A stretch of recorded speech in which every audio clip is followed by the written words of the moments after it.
Telangana CM Revanth Reddy మాట్లాడుతున్నారు. Live లో చూద్దాం. 187వ జయంతి సందర్భంగా తెలంగాణ రాష్ట్ర ప్రభుత్వ గిరిజన సంక్షేమ శాఖ జయంతి ఉత్సవాలను ఏర్పాటు చేసి సభాధ్యక్షత వహించిన సహచర మంత్రివర్గ సభ్యులు అడ్లూరి లక్ష్మణ్ గారు, ఈ కార్యక్రమంలో నాతో పాటు అతిథులుగా విచ్చేసిన మహబూబాబాద్ పార్లమెంట్ సభ్యులు మిత్రులు బలరాం నాయక్ గారు, శాసనసభ విప్ డాక్టర్ రామచందర్ నాయక్ గారు, ఈ కార్యక్రమంలో పాల్గొన్న జగిత్యాల శాసనసభ్యులు డాక్టర్ సంజయ్ గారు, అదేవిధంగా కార్పొరేషన్ చైర్మన్ మిత్రులు బెల్లయ్య నాయక్ గారు, పెద్దలు, మాజీ మంత్రివర్యులు, మాజీ పార్లమెంట్ సభ్యులు, ఈనాడు లంబాడ సోదరులు ఏదైతే షెడ్యూల్ ట్రైబ్ రిజర్వేషన్ ఫలాలను అందుకున్నారో 1976లో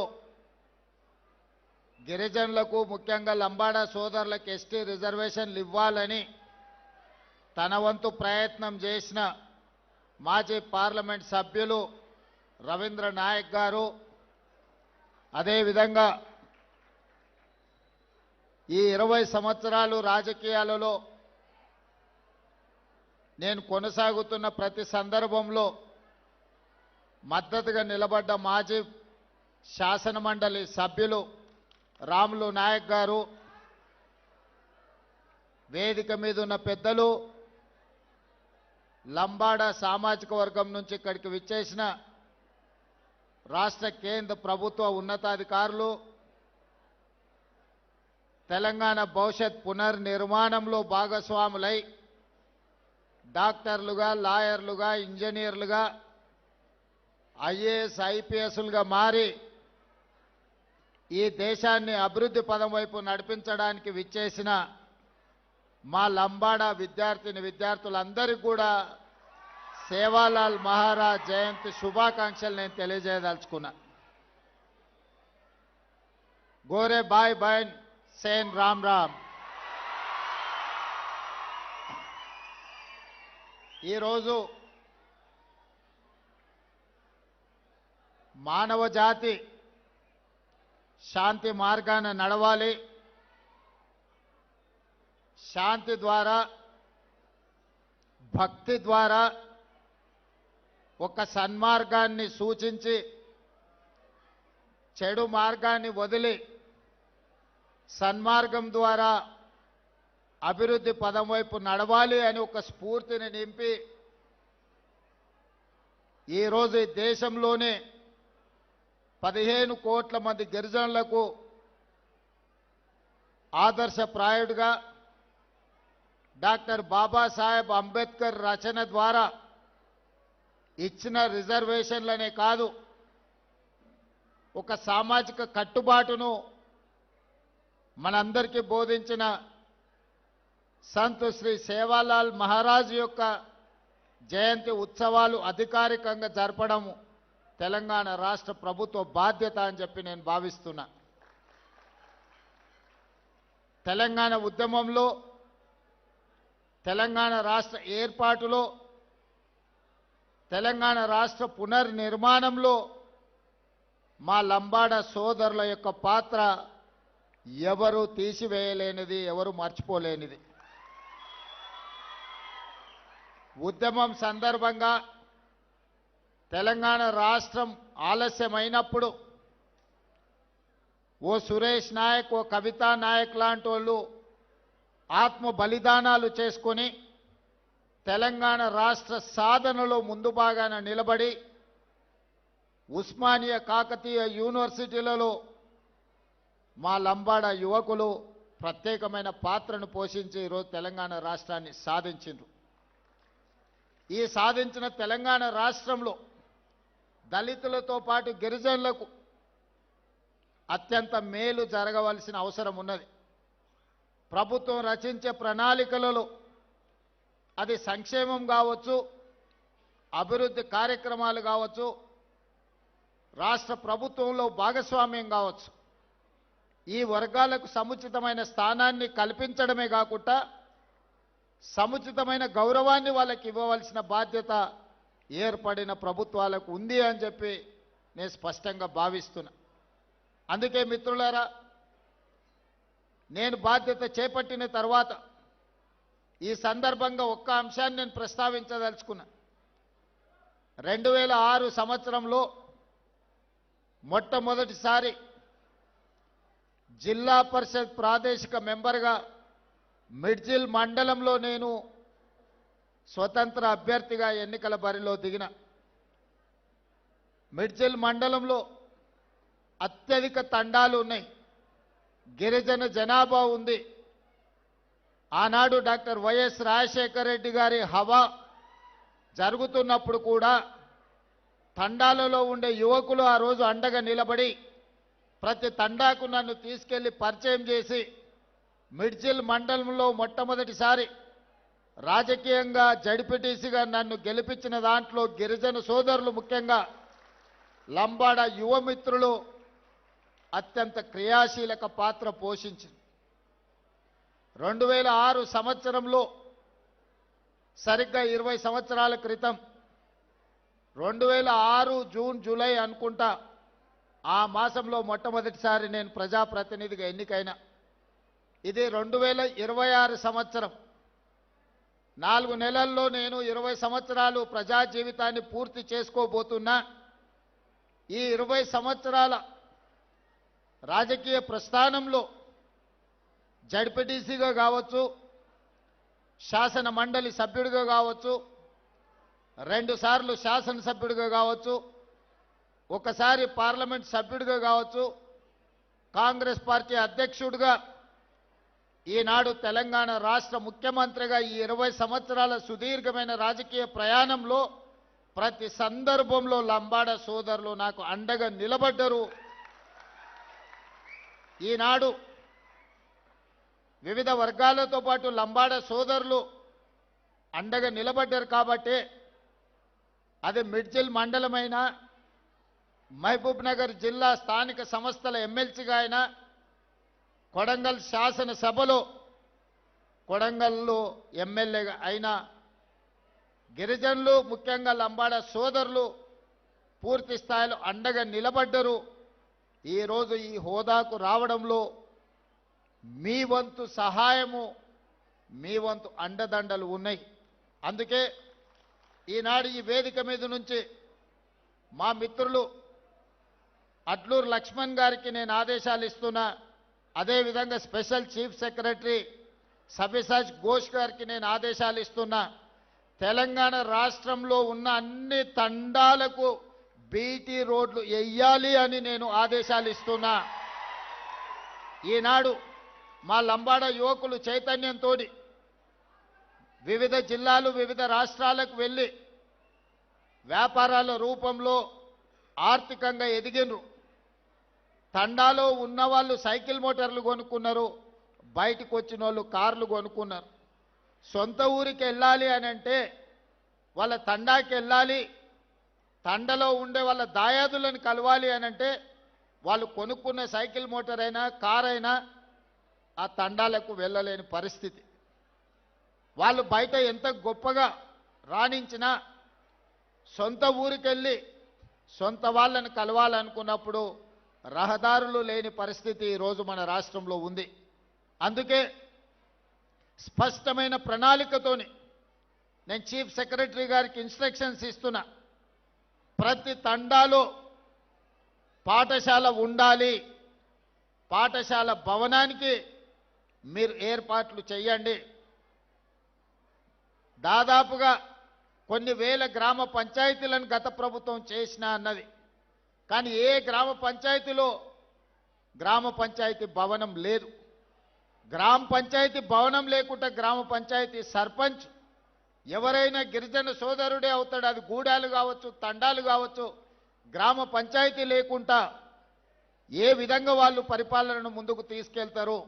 అందుకే గిరిజన గ్రామ పంచాయతీలో రాష్ట్రంలో ఎన్నుంటే అన్ని గ్రామ పంచాయతీ భవనాలు నిర్మించడానికి మీరు ప్రణాళికలు సిద్ధం చేయండి.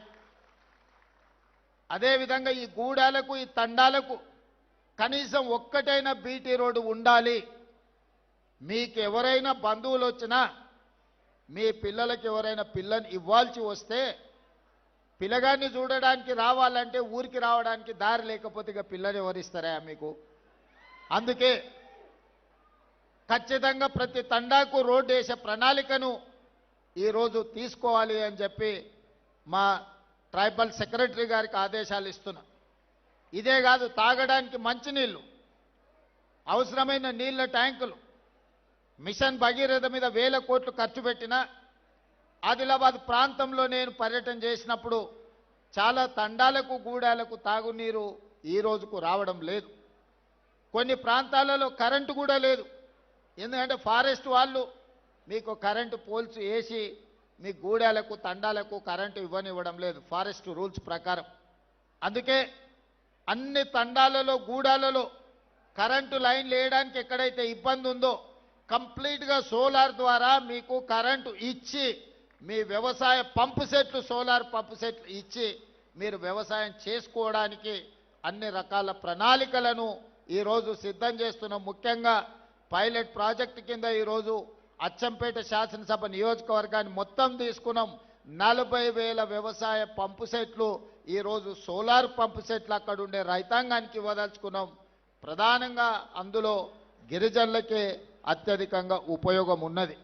అందుకే ఈనాడు మీ సంక్షేమం కోసం, మీ అభివృద్ధి కోసం, మీ భవిష్యత్ ప్రణాళికల కోసం ఈ రాష్ట్ర ప్రభుత్వం పనిచేస్తున్నది. ఇదే కాదు, ఈరోజు మీరు ఆలోచన చెయ్యండి. ఆనాడు తెలంగాణ రాష్ట్రం వచ్చిన తర్వాత 10 సంవత్సరాలు పేదలకు రేషన్ కార్డు ఇవ్వడానికి కూడా ఆ ప్రభుత్వానికి చేతులు రాలే. కానీ నేను బాధ్యత చేపట్టిన తర్వాత పేదవాడి గుర్తింపు, పేదవాడి గౌరవం, పేదవాడి సంక్షేమమే రేషన్ కార్డు. ఆ గుర్తింపు, గౌరవం, సంక్షేమం ఇవ్వాల్సింది ప్రాథమిక బాధ్యత రాష్ట్ర ప్రభుత్వానిదే. అందుకే లక్షలాది రేషన్ కార్డులు పేదవాళ్లకు అందించిన చరిత్ర, అందులో ముఖ్యంగా లంబాడ సోదరులకే అత్యధికంగా ఈరోజు రేషన్ కార్డులు అందుకునే విధంగా ప్రణాళికలు సిద్ధం చేసి వాళ్ళకి ఇచ్చినాం. రేషన్ కార్డు ఇచ్చి వదిలేయలే. ఇంతకుముందు మా బలరాం నాయక్ గారు చెప్పినట్టు ఆనాడు దొడ్డు బియ్యం ఇచ్చేది. దొడ్డు బియ్యం ఇస్తే మా లంబాడ సోదరులు తీసుకెళ్ళి బర్లకు దాన పెట్టేది. ఎన్నడూ వాళ్ళు తిన్న సందర్భమే లేదు. లేకపోతే రేషన్ షాపోడే బయట నుంచి బయటనే అమ్ముకునేటోడు. అందుకే ఈ విధంగా మాఫియాగా మారి మిల్లర్లు, దళారులు దోసుకుంటున్నారు.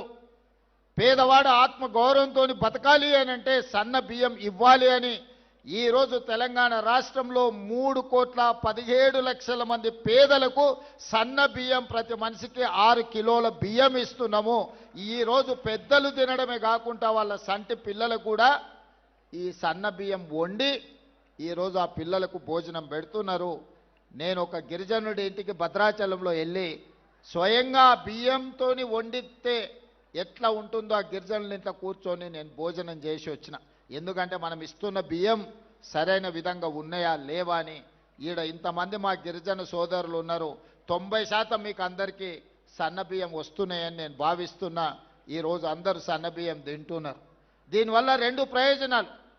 రాష్ట్ర ప్రభుత్వం మీకు సన్న బియ్యం ఇవ్వడం వల్ల సన్న బియ్యం రావడమే కాదు, అంతకుముందు సన్న బియ్యం 60 రూపాయల కేజీ ఉండే మార్కెట్లో ఇవాళ 45 రూపాయలకు తగ్గింది. ఎవరైనా కొనుక్కోవాలన్నా కూడా ధర తగ్గి ఈరోజు పేదలకు సన్న బియ్యం కూడా అందుబాటులోకి వచ్చినాయి. ఇదే కాదు, వ్యవసాయ భూములు ఉన్న వాళ్ళకు ఉచిత కరెంటు ఇచ్చినాం. నేను పాదయాత్రకు పోయినప్పుడు పేదలు మా దగ్గరకు వచ్చారు. పట్టణ ప్రాంతాలలో ఉన్న పేదలు నా దగ్గరకు వచ్చి చెప్పినారు, భూమి ఉన్నవాడికే ఉచిత కరెంటు ఇస్తున్నావు, మరి మేము పేదవాళ్ళం మా ఇంటికి బిల్లులు కడుతున్నాం కదా అని. అందుకే ఈనాడు పేదవాడికి కూడా 200 యూనిట్లు ఉచిత కరెంటు ఇవ్వాలి అని ఈరోజు రాష్ట్ర ప్రభుత్వం తీసుకొని 2 సంవత్సరాల నుంచి అమలు చేస్తే 51 లక్షల పేదల కుటుంబాలు ఈరోజు 200 యూనిట్ల ఉచిత విద్యుత్తును ఈరోజు వాడుకుంటున్నాయి. ఇక్కడున్న చాలామంది గిరిజన కుటుంబాలు, లంబాడ కుటుంబాలు, దళిత కుటుంబాలు ఈరోజు 200 యూనిట్ల ఉచిత విద్యుత్తును గ్రామాలలోనే కాదు పట్టణాలలో కూడా ఇవాళ మీ కరెంటు బిల్లులు మిగులుతున్నాయి. ఈరోజు ఈ విధంగా పేదలకు, ముఖ్యంగా మా ఆడపడుచులకు, గతంలో అమ్మగారింటికి వెళ్ళాలన్నా, అమ్మవారిని దర్శించుకోవాలన్నా ఇంటాయనను లేకపోతే కన్న కొడుకు దగ్గర చేయి ఆపే పరిస్థితి. వాళ్ళు దసరా పండుగకు అడిగితే ఉగాదికి వదిలే ఏం తొందర ఉంది, ఏం మునిగిపోతుంది అని అంటే బాధపడేటోళ్ళు. అరే అమ్మని చూసొద్దామంటే బస్ కిరాయి లేని పరిస్థితులు అని. కానీ ఇవాళ ఈ 2 సంవత్సరాల డిసెంబర్ 9, 2023 నాడు మొదలుపెట్టినాం. 2 సంవత్సరాల 2 నెలలు పూర్తయింది. 9,000 కోట్ల రూపాయలు ఈరోజు ఆడపడుచులకు ఆర్టీసీలో ఉచిత బస్సు ప్రయాణానికి రాష్ట్ర ప్రభుత్వం ఖర్చు పెట్టింది. ఇక్కడ ఉన్న మా ఆడపడుచులందరూ, మీరు ఉద్యోగులు కావచ్చు, విద్యార్థులు కావచ్చు, లేదా సామాన్యమైన మహిళా గృహిణులు కావచ్చు, ఎక్కడైనా ఎప్పుడైనా ఎవరైనా ₹1 బస్ కిరాయి మిమ్మల్ని అడిగినరా? ప్రారంభించిన రోజు నేను చెప్పిన, నేను ఎక్కడికో వెళ్తే ఒక అక్క వచ్చి, అయ్యా బస్ ఎక్కితే కిరాయి అడిగితే ఏం చేయాలని. ఏం లేదమ్మా, నా ఫోటో జేబులో పెట్టుకో, సూపి మా తమ్ముడు పట్నంలో ఉంటాడు, కిరాయి పైసలు ఆయన ఇస్తాడు తెచ్చుకోపో అని. ఏడ కూడా మీరు చెయ్యి అడ్డం పెట్టే బస్ ఆపుతున్నారు, మీరు దిగుతున్న కాడ దించుతున్నారు. ఇవాళ కొన్ని కోట్లాది ప్రయాణాలు మా ఆడపడుచులు ఈరోజు ఉచితంగా బస్సు ప్రయాణం చేస్తున్నారు. ఇదేగా స్వయం సహాయక సంఘాలతోటి ఈరోజు మీరు బస్సులో ఉచిత ప్రయాణమే కాదు, ఈ సంఘాలకు 1000 బస్సులు ఇచ్చి మీరే ఆర్టీసీకి బస్సులను పెట్టేటట్టు ఆర్టీసీ యజమానులను ఆడపడుచులను చేసినాము. సహాయక సంఘాలలో ఉన్న మహిళలకు ఈరోజు ఉపయోగమైంది. సోలార్ బిజినెస్ అంటే, సోలార్ విద్యుత్ ఉత్పత్తి అంటే ఒకప్పుడు అదానీ అంబానీల గురించి చర్చించేది. ఈరోజు తెలంగాణలో ఉన్న ఆడపడుచులకు 1000 మెగావాట్ల సోలార్ విద్యుత్ ఉత్పత్తి చేసే వ్యాపారాన్ని ఈరోజు ఆడపడుచులకు అందించినాం. అందులో గిరిజనులకు ప్రధానంగా ప్రయోజనం జరిగింది. ఇదే కాదు, హైటెక్ సిటీ అంటే ఇన్ఫోసిసో, మైక్రోసాఫ్టో, విప్రోనో, ఇంకో పెద్ద పెద్ద సాఫ్ట్వేర్ కంపెనీలు అనుకున్నారు. కానీ ఆ పక్కనే 3.5 ఎకరాలు 1000 కోట్ల రూపాయల విలువైన భూమి ఈరోజు మహిళా సంఘాలకిచ్చి ఇందిరా మహిళా శక్తి బజార్ అని చెప్పి ఈరోజు పెద్ద పెద్ద సంస్థలు అక్కడికి వచ్చి వాళ్ళు ఉత్పత్తి చేసే వస్తువులను కొనుక్కోవడానికి ఈరోజు మహిళలకు అందుబాటులోకి తీసుకొచ్చినాం. ఒకటొకటిగా పరిష్కరించుకుంటూ వస్తున్నాం. హాస్టళ్లలో ఆనాడు భోజనం ఏ విధంగా ఉండే, ఈరోజు 40% ఈరోజు మీకు ఛార్జెస్, మెస్ ఛార్జెస్ పెంచి కాస్మెటిక్ ఛార్జెస్ ఆనాడు ఎప్పుడు ఇచ్చేదో కూడా తెలీదు.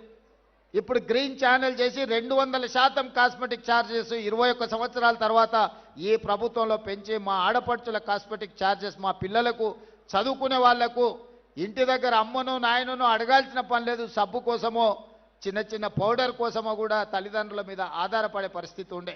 అందుకే 200% కాస్మెటిక్ ఛార్జెస్ పెంచి ఈరోజు ఆడపిల్లల యొక్క ఆత్మ గౌరవాన్ని నిలబెట్టడానికి మన ప్రభుత్వం ప్రయత్నం చేస్తున్నది.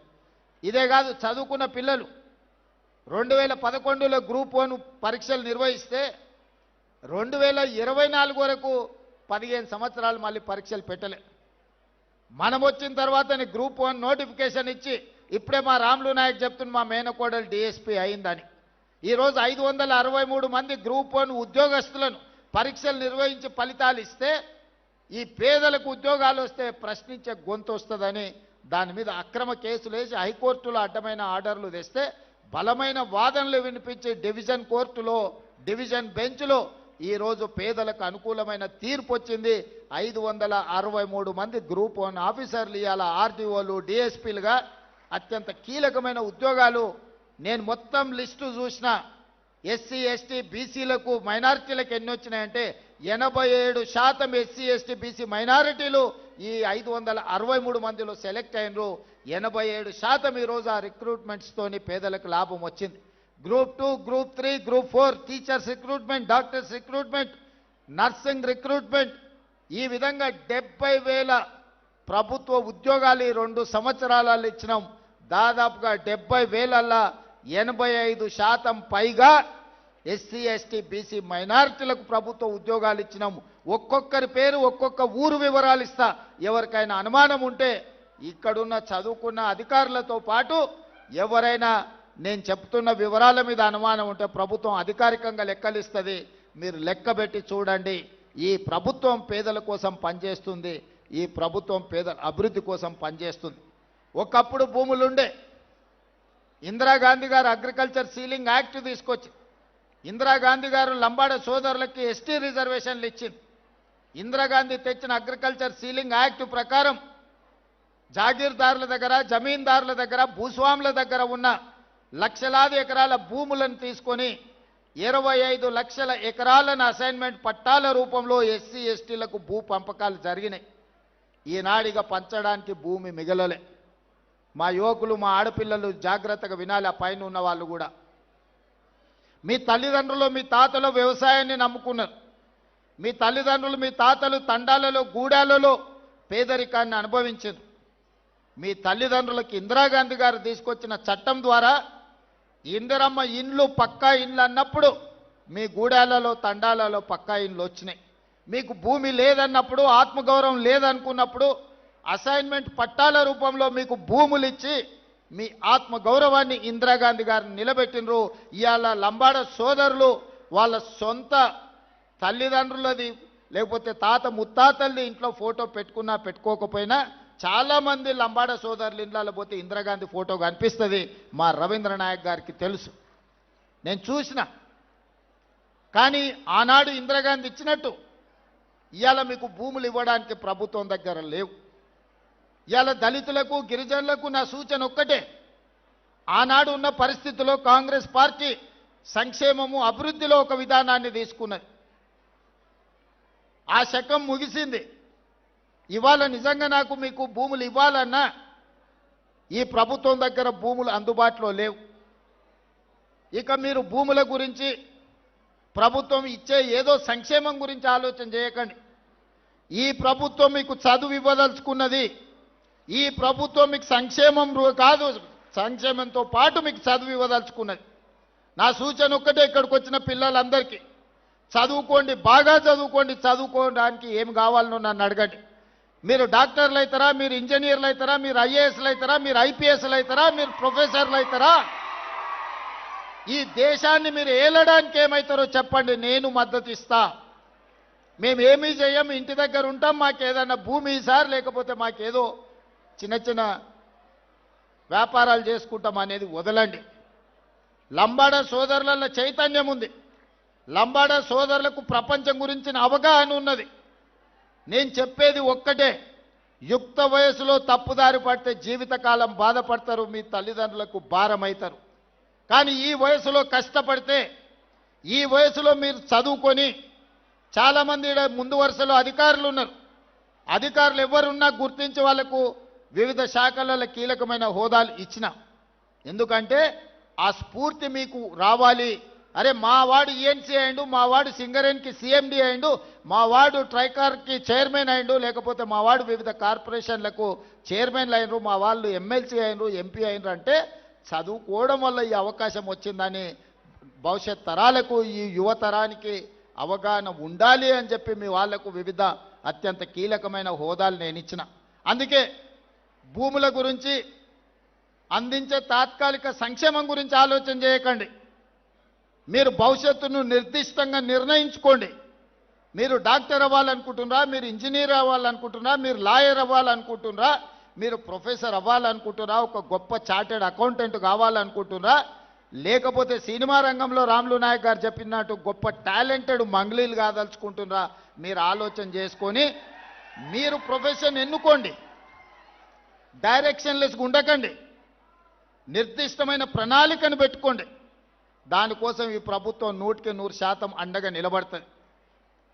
గత ప్రభుత్వాలు చెప్పినాయి మేము ఎస్టీ హాస్టల్ ఇచ్చినాము, ఎస్సీ హాస్టల్ ఇచ్చినామని. కానీ ఎక్కడైనా ఉండడానికి ఏదైనా వసతి గూడు ఏర్పాటు చేసిండ్రా? కాగితం మీద ఆదేశం ఇస్తే సరిపోదు. అందుకే ఈరోజు ఎస్సీ ఎస్టీ బీసీలకు, మైనారిటీలకు ప్రతి నియోజకవర్గంలో young India integrated residential schools 25 ఎకరాలల్లా 200 కోట్లతోని 100 నియోజకవర్గాలలో 20,000 కోట్లతోని 25 ఎకరాలలో ఈచ్ క్యాంపస్ ఈరోజు మనము నిర్మాణం చేస్తున్నాము.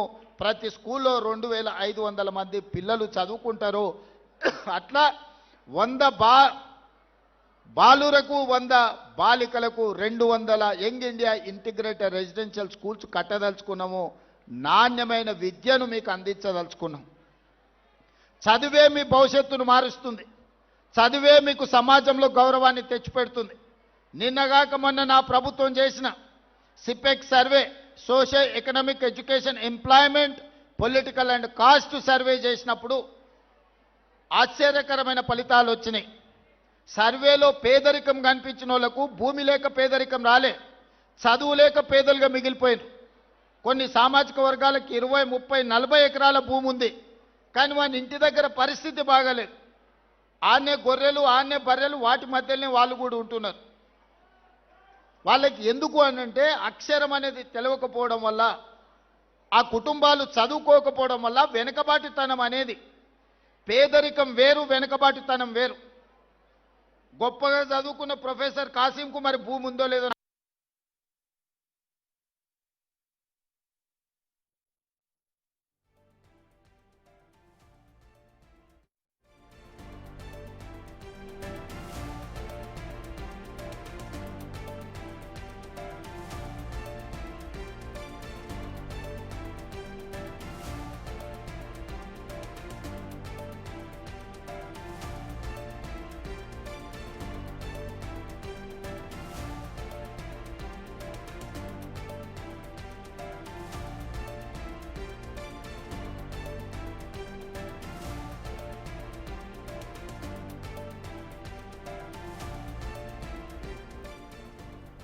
సో బంజారా భవన్లో సంత శ్రీ సేవాలాల్ మహారాజ్ జయంతి వేడుకలు జరుగుతున్నాయి. ఇక ఈ నేపథ్యంలో సీఎం రేవంత్ రెడ్డి మాట్లాడారు.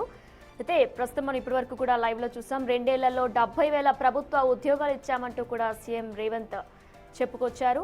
అలానే భూములు ఇవ్వాలని ఉన్నా ప్రభుత్వం వద్ద భూములు లేవంటూ కూడా ఆయన చెప్పుకొచ్చారు. సేవాలాల్ మార్గంలోనే మనమంతా కూడా నడవాలి, ఆయన స్ఫూర్తిదాయకంగా తీసుకోవాలంటూ కూడా ఆయన కొనియాడారు. భూముల గురించి ఆలోచన చేయకండి అంటూ కూడా సీఎం రేవంత్ చెప్పుకొచ్చారు. ఇక ఈ ప్రభుత్వం చదువు ఇవ్వగలదు అంటూ కూడా చెప్పుకొచ్చారు. ప్రతి ఒక్కరూ కూడా చదువుతోనే ఎవరికైనా సమాధానం చెప్పాలి, బాగా చదువుకుంటేనే ఎవరికైనా సరే ఈజీగా సమాధానం చెప్పొచ్చు అంటూ కూడా చెప్తున్నారు. మీరు చదువుకుంటా అంటే నేను మద్దతు ఉంటానంటూ కూడా రేవంత్ రెడ్డి భరోసా ఇచ్చారు. ఇక భూములు తాత్కాలిక సంక్షేమం గురించి ఆలోచన చేయొద్దు అంటూ కూడా సీఎం చెప్తున్నారు. ఇక పేదరికం వేరు, వెనుకబాటుతనం వేరు అంటూ కూడా రేవంత్ చెప్తున్నారు. దేనికైనా సరే చదువుతోనే మనం ఆన్సర్ చెప్పగలమంటూ కూడా ఆయన వ్యాఖ్యానించారు. ప్రస్తుతం బంజారా భవన్లోని శాంతా శ్రీ సేవాలాల్ మహారాజ్ జయంతి వేడుకలు జరుగుతున్నాయి. ఈ నేపథ్యంలో సీఎం రేవంత్ రెడ్డి ప్రసంగించారు. మానవ జాతి శాంతి మార్గంలో నడవాలని కూడా సేవాలాల్ ఎప్పుడు చెప్తూ ఉండేవారు.